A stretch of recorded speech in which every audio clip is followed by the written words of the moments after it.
एक तो बड़ी विचित्र बात कहते हैं, पैतृक धन जो आपके हिस्से में आया है, पिताजी की संपत्ति हिस्से में आई है, यदि उस समग्र संपत्ति को बेच करके भी गोदान करना पड़े तो गोदान करना चाहिए। आप कहो कि साहब मेरे पास तो कुछ है नहीं, क्या करूं? तो पिताजी की परंपरा से भूमि मिली ना, घर मिला ना, विक्रय करो, गोदान करो। और एक वर्णन तो ऐसा भी आया है, गाय यदि भूखी हैं, पीड़ित हैं, कठिनाई में हैं और आप पर उनकी सेवा करने के लिए धन नहीं है, तो आपने कहीं दाव लगा दिया, जुआ खेल लिया, तो उस जुए के द्वारा प्राप्त धन से भी गौ माता खरीद करके दान करनी पड़े तो करो, पर गोदान करो। यो वै द्यूते धनम जित्वा और गाह क्रीत्वा संप्रयच्छति स दिव्य मयुतम शक्र वर्षाणाम फलमस्नुते।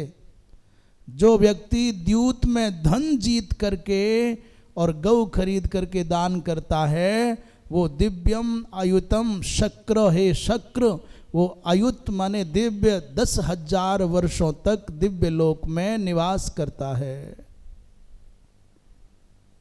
दान में कोई धन प्राप्त हो जाए तो उससे भी गौ दान करे,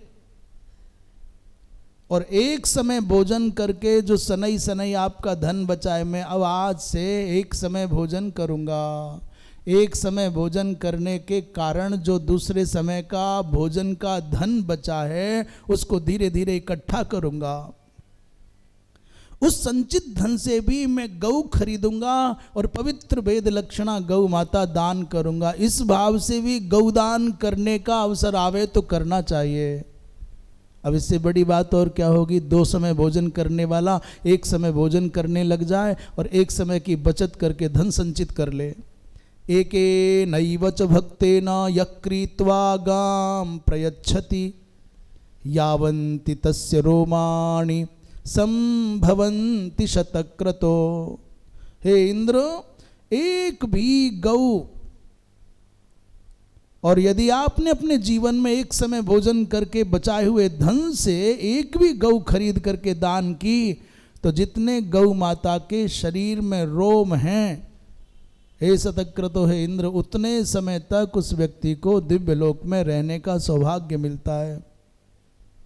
और इससे बड़ी बात क्या कहे कि साहब इतना भी हमारे पास में कोई साधन नहीं है कि हम एक समय भोजन बचावें और उससे गौ दान करें।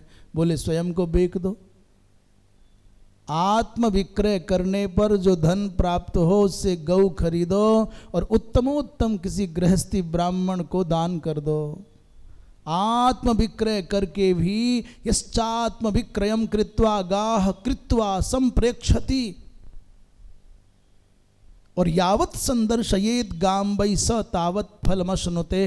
भैया, यदि आत्म विक्रय करने पर, स्वयं को बेचने पर भी प्राप्त धन से गौ खरीद करके दान करता है कोई, तो गौ जाति की सत्ता रहने तक पुण्य फल प्राप्त। जब तक इस संसार में गौ का अस्तित्व रहेगा तब तक वह व्यक्ति दिव्य लोक में निवास करेगा।